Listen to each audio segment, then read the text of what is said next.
Hi everyone. तो कैसे हो आप लोग? आशा करता हूँ अच्छे होंगे और आपकी स्टडी बहुत अच्छी चल रही होगी। मैं मलकीत स्वागत करता हूँ आपका हमारे यूट्यूब चैनल जिसका नाम है MR एजुकेशन हब। और जिस किसी ने भी अभी तक हमारा ये चैनल सब्सक्राइब नहीं किया तो प्लीज़ जाइए चैनल को सब्सक्राइब कर लीजिए और साथ में आपको बेल आइकन दिख रहा होगा उसको भी ज़रूर प्रेस कर लीजिए ताकि जब हम लेटेस्ट वीडियो लेके आए आपके लिए इस चैनल पे तो उस वीडियो का नोटिफिकेशन आपको सबसे पहले मिले। अगर आप हिस्ट्री ऑफ पंजाब की वीडियो देखना चाहते हैं तो हमारे चैनल पे प्लेलिस्ट बनी हुई है, उसको भी जाकर आप देख सकते हैं और साथ में इंडियन हिस्ट्री की प्लेलिस्ट आपको मिल जाएगी और पिछली वीडियो आप आराम से देख पाएंगे और उनको एंजॉय कीजिए और साथ में अपने अपने छोटे नोट्स बना लीजिए ताकि किसी भी तरह का आपका कोई भी कॉम्पिटिटिव एग्जाम आराम से क्रैक हो सके। तो आज हम डिस्कस करेंगे भारत के अंतिम हिंदू रूलर किसके बारे में, हर्षवर्धन के बारे में। जो ज़्यादा टाइम नहीं लूँगा आपका तो डिस्कस करते हैं आज की हमारी वीडियो जो किस पे है,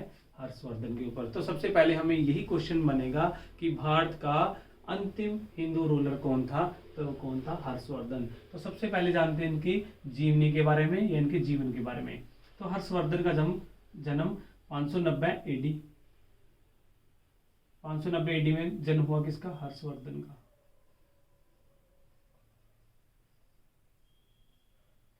और इनके जो पिता हुआ करते थे प्रभाकर वर्धन, इनकी माता हुआ करती थी यशोमती और इनका एक बड़ा भाई हुआ करता था राज्यवर्धन और एक इनकी बहन हुआ करती थी राज्यश्री।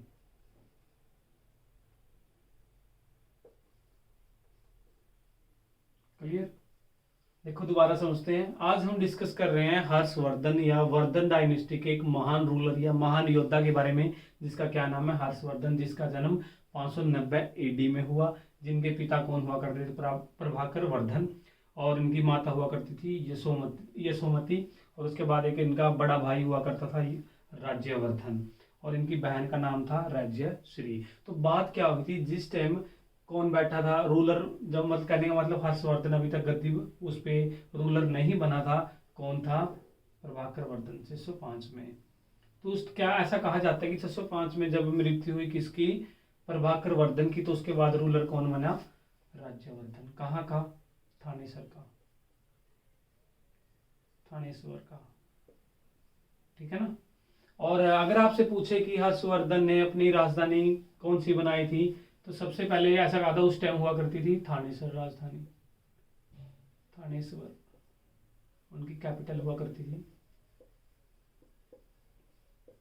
और दोबारा उसने अपनी राजधानी बनाया था हर्षवर्धन ने कन्नौज को। क्लियर?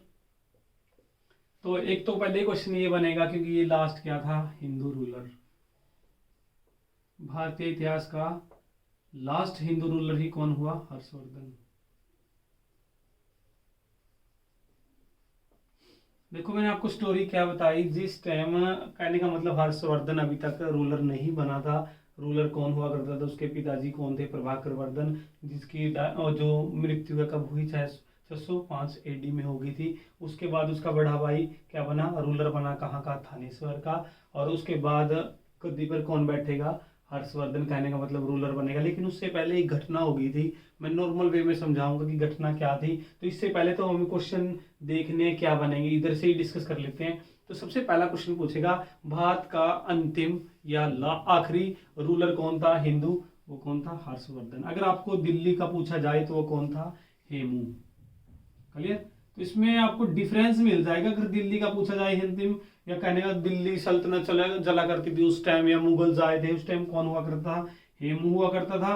और जिससे क्या हुई थी, second battle of Panipat Hemu के साथ हुई थी, किसकी, अकबर की, ठीक है ना।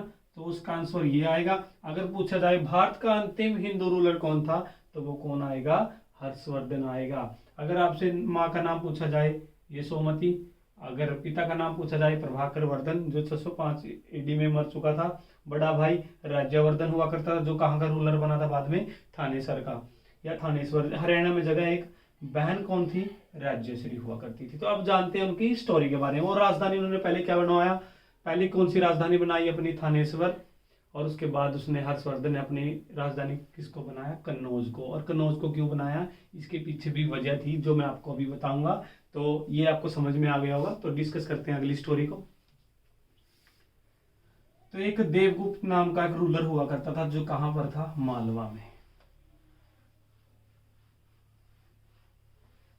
तो उनको तीनों को जोड़ेंगे एक साथ। तो मालवा में कौन था? देवगुप्त।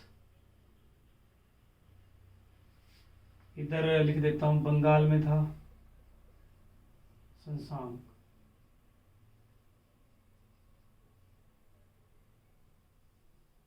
क्लियर? और एक और हुआ करता था मोखरी। मोखरी का एक रूलर हुआ करता था। ऐसा कहा जाता है जो रूलर था गैरवर्मन।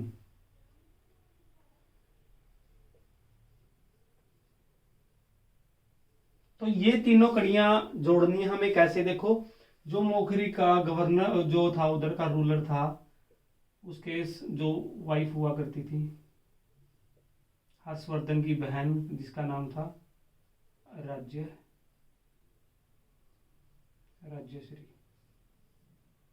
ठीक है। देखो इनके संबंध क्या थे मैं बताना चाहूंगा आपसे। देखो, जो मालवा में कौन था? देवगुप्त था रूलर। मालवा का रूलर कौन हुआ करता था? देवगुप्त। बंगाल में कौन था? शशांक नाम का एक रूलर हुआ करता था। और जो मोखरी का रूलर हुआ करता था, या कहने का मतलब उधर का राजा हुआ करता था, कौन था? ग्रहवर्मन, जिसकी पत्नी हुआ करती थी राजश्री, जो किसकी बहन थी? आपको पता होगा, हर्षवर्धन की। देखो अभी तक तो कोई भी दिक्कत नहीं हो रही थी। तो दिक्कत क्या हुई? पहले तो वो वाइफ किसकी है? मोखरी के रूलर ग्रहवर्मन की। तो कहने का मतलब वो क्या चाहता था? जो बंगाल का रूलर हुआ करता था शशांक नाम का एक व्यक्ति जो रूलर हुआ करता था, वो क्या चाहता था? इससे शादी करना चाहता था, क्योंकि ये तो पहले ही ऑलरेडी क्या थी? मैरिड थी। लेकिन फिर भी कहीं ना कहीं वो क्या था? प्यार में पड़ चुका था। वन साइडेड लव करता था, क्योंकि वो तो करती नहीं थी, क्योंकि वो तो पहले ही शादी कर चुकी थी। लेकिन फिर भी कहीं ना कहीं जब वो पानी भरने जाती थी, और ऐसा कहा जाता है उसने अपनी चिट्ठियां भी लिखी होंगी, पत्र भी लिखे, क्योंकि आज के टाइम व्हाट्सएप तो थी नहीं, वो मैसेज कर देगा और गलत गलत स्टिकर वगैरह भेजेगा। तो कहने का मतलब पुराने टाइम में उसने कोई भी मौका नहीं छोड़ा था किसको जलील करने का, ये किसको पाने का? राजश्री को, जो किसकी बहन थी? हर्षवर्धन की। यही बात उसने उसके जो बड़े भाई है, जो बड़ा भाई था उसका नाम लिख लो इधर, राज्यवर्धन। तो मैंने आपको बताया कि राज्यवर्धन किसका भाई हुआ करता था? बड़ा हर्षवर्धन का। तो कहने का मतलब उसने बहुत बार समझाया कि आप ऐसा मत करो वरना अच्छा नहीं होगा, लेकिन फिर भी नहीं माना। कहने का मतलब पूरा वो भी जैमरिया था इसका माता पिता का, फिर भी नहीं टिका। बहुत बार कह लिया, नॉर्मल भाषा मिट्टे में ना आना पड़ेगा। तो टिका को नहीं, बार बार के करे करता उसने देखने जाया करता, बार बार लेटर भेजे करता। ये देखो आपने तो लेटर देखे नहीं होंगे, लेकिन कम है इतिहास कर लेटर लूटर भेजे करता, क्योंकि व्हाट्सएप का जमाना नहीं था। फिर भी बहुत बार टिकाया को नहीं मैंने। फिर क्यों गया? राज्यवर्धन वार्निंग दी। उसके बाद फिर इसने क्या कर ली? इसने दोस्ती कर ली। यूनो का मैंने कल्ला तो औखा हो जाएगा, तो क्या करूं मैं? दोस्ती कर लेता हूँ। तो बंगाल का शशांक जो शासक था किस गले मिल गया? देवगुप्त गला। तो इन दोनों मिल गए भाई, तो मेरी मदद कर, मैं तेरी मदद करूंगा। वो एक था बेचारा, ये दो ही मिल गए भाई, इसने क्या करांगे? आप ही करारा जवाब देवांगे। तो उसने भी बेचारा सीरियस ले गया। उसके बाद उसने क्या कराया? राज्यवर्धन ने कहा भाई इस पर हमला कर दिया। मालवा का जो रूलर हो एक था देवगुप्त, लेकिन ऐसा कहा देवगुप्त ने यो रह दिया, और उसमें अरह उसकी क्या कर दी? हत्या कर दी। तो खत्म होया कौन? बड़ा भाई किसका? हर्षवर्धन का। और उसके बाद क्या होया? इसने ठेका ले गए, किसने? राज्यश्री ने, जो इसकी बहन हुई कर दी राज्यवर्धन की। उसके बाद किसका हवाले कर दी? शशांक ले गया। उसके बाद कह दिया भाई मैंने मेरा काम करना था कर दिया, ये जो भी तेरे पर बना है वो तो कर ले। उसके बाद इस चीज का बदला लेवा कौन? फिर वाई बात है नॉर्मल भाषा में, जे गुंडे ले जे कर दी हीरोइन ने ठेका, तो बदला कौन लेवागा? एक्टर लेवागा। उसके बाद बदला कौन लेवागा? उसका हर्षवर्धन लेवागा। तो डिस्कस करांगे हर्षवर्धन, क्योंकि उसके भाई के हमारे पास है कौन बनागा उड़ा रूलर? हर्षवर्धन बनागा। तो आगे स्टोरी अभी बिल्कुल लेंगे डीपली। तो क्लियर है? एक बार मैं समझाना चाहूंगा दोबारा से। देखो, मालवा में रूलर रूलर कौन था? देवगुप्त हुआ करता था। बंगाल का रूलर कौन था उस टाइम? शशांक नाम का हुआ करता था। मोखरी वंश का जो रूलर था ग्रहवर्मन, उसकी वाइफ हुई कर दी राज्यवर्धन की बहन, क्या नाम था उसका, राज्यश्री। तो उसके साथ रिश्ता था, लेकिन ये शादी करना चाहता था संसांग नाम का रूलर किससे, राज्यश्री से। लेकिन ये नहीं चाहते थे बाकी जो रूलर, क्योंकि वो तो ऑलरेडी मैरिड थी। इसीलिए उन्होंने विद्रोह किया और कहा भाई तुम कुछ नहीं, आराम से मान जाओ, ठीक है, नहीं मैं हमला कर देंगे। लेकिन उसने साथ लिया किसका, मालवा का जो रूलर हुआ करता था देवगुप्त का। देवगुप्त की सहायता से उसने किडनैप किया किसको, राज्यश्री को, और उसके दरबार में पहुंचा दिया गया। उसके बाद इनकी हत्या का पता जब किसको लगा, हर्षवर्धन को लगा। तो हर्षवर्धन कब बैठेगा गद्दी पर, 606 ईस्वी में बैठेगा और 647 तक शासन करेगा। तो अब पढ़ते हैं हम हर्षवर्धन, हमारा मेन पॉइंट। ये थी स्टोरी, क्योंकि आपकी स्किप ना हो जाए, फिर आपको पता नहीं लगेगा कैसे क्या हो गया था। इसीलिए मैंने ये डीपली आपको सारी की सारी स्टोरी बता दी। बुकों में भी नहीं मिलेगी आपको ये स्टोरी, अगर डीपली पढ़ोगे तो हर्षवर्धन के बारे में मिलेगी, लेकिन ये थी पिछले का इतिहास। तो अब डिस्कस करते हैं हर्षवर्धन के बारे में। तो उसके बाद ऐसा कहा जाता है कि उसने अपनी जो बहन थी उसको छुड़ा लिया था और उसके शासक संसांग को माँ मौत के घाट उतार दिया था।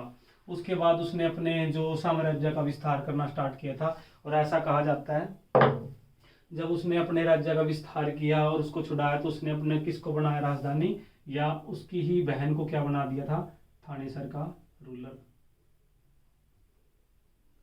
थानेसर को किसके अधीन कर दिया गया, कहने का मतलब किसको दे दिया गया, अपनी बहन को दे दिया उसने। कहने का मतलब वहां पर भी किसका कब्जा हो गया था, इनके परिवार वालों का ही हो गया था।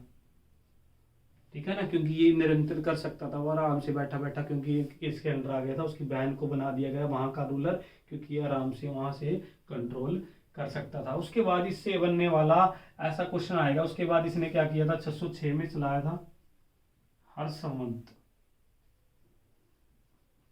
एक कैलेंडर चलाया जिसको कहा जाता था हर्ष संवंत कहा जाता था। और सबसे इंपॉर्टेंट इसके दरबार में रहने वाला एक कवि भी था, जो किसका नाम था, कवि हुआ करता था इसके शासनकाल में रहने वाला, और इम्पोर्टेंट भी था, बाणभट्ट।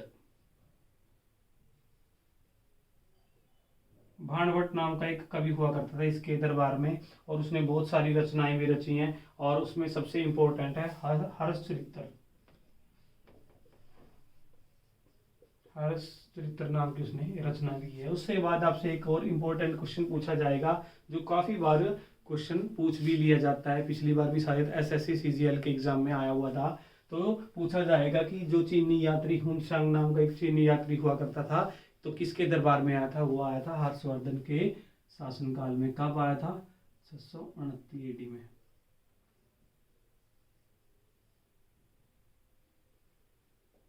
ह्योनसांग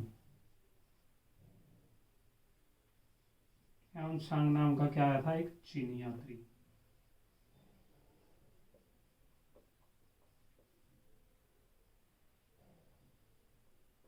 तो इसके ही दरबार में आया था चीनी यात्री, कौन था, ह्योनसांग। ठीक है, तो क्वेश्चन कैसे बनेगा, चीनी यात्री कौन था, ह्योनसांग था, जो कब आया था, 629 में आया था।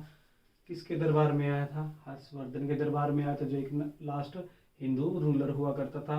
और कितने साल रहा, ऐसा माना जाता है कि वो 16 साल तक इधर रहा था। अरे पूछे जो ह्योनसांग थे उसने शिक्षा कहाँ से ली थी, तो नालंदा यूनिवर्सिटी से उसने अपनी शिक्षाएं ग्रहण की थी। और ऐसा कहा जाता है उसने एक क्या लिखी थी, पुस्तक लिखी थी, सी या की, इसकी पुस्तक का नाम हुआ करता था, जिसका नाम है द लाइफ। ठीक है ना, तो आपसे पूछा जाएगा सी या की बुक किसने लिखी थी, ह्योनसांग यात्री, जो कौन था, कहाँ से आया था, चीनी यात्री। किसके दरबार में आया था, हर्षवर्धन के शासनकाल में आने वाला ही कौन था, ह्योनसांग। ठीक है ना, जब कब आया था, 629 एडी में आया था, 16 साल रहा था। जिसने पुस्तक ली थी सी या की, कहने का मतलब दी लाइफ। और ऐसा कहा जाता है इसने बहुत सारी रचनाएं भी की थी खुद हर्षवर्धन ने, और उनमें से कहा जाता है बहुत सारी रचनाएं उनकी प्रसिद्ध भी हुई, जिसके अंदर मुंशी नागालंद, रत्नावली, बहुत सारी ऐसी फेमस बुकें लिखी थी इसने। और उसके बाद क्या हो गया, 647 एडी में इसकी क्या हो गई थी, मृत्यु हो गई थी। 647 एडी में मृत्यु हुई कि इसकी, हर्षवर्धन की। उसके बाद ऐसा कहा जाता है, बहुत सारी बुकों में लिखा भी होता है, लेकिन ऐसा मानना है कि इसका कोई भी उत्तराधिकारी नहीं हुआ था। तो आज की वीडियो में इतना ही रखेंगे, क्योंकि एंड हो गया था किसका, हर्षवर्धन की मृत्यु हुई 647 एडी में। उसके बाद उसका कोई भी उत्तराधिकारी नहीं बना और अंत हुआ जो इनके रूलर हैं, जो हमारी जो डायनेस्टी पढ़ रहे हैं, और इसको भी पुष्यभूति और पुष्यभूति डायनेस्टी या पुष्यभूति वंश भी कहा जाता है, वर्धन वंश को, ठीक है ना। तो कंफ्यूज होने वाली बात नहीं, क्योंकि अगर आपसे पूछा जाए पुष्यभूति वंश का जो फाउंडर कौन हुआ करता था, वो भी कौन था, हर्षवर्धन हुआ करता था। फिर कंफ्यूज होने वाली बात नहीं। तो आज की वीडियो में इतना ही रखेंगे, कल करेंगे बात उत्तरवर्ती या जो छोटी छोटी चोल वंश डायनेस्टी हुई है, छोटी छोटे जो उनके बारे में सिर्फ हम डिस्कस करेंगे, क्या फाउंडर करेंगे, और जो उनके रूलर हुए हैं, बेस्ट रूलर हुए हैं, सम्राट हुए हैं, योद्धा हुए हैं, मेन करेंगे, क्योंकि बहुत कम क्वेश्चन आते हैं, उनमें से पॉसिबिलिटी कम ही रहती है।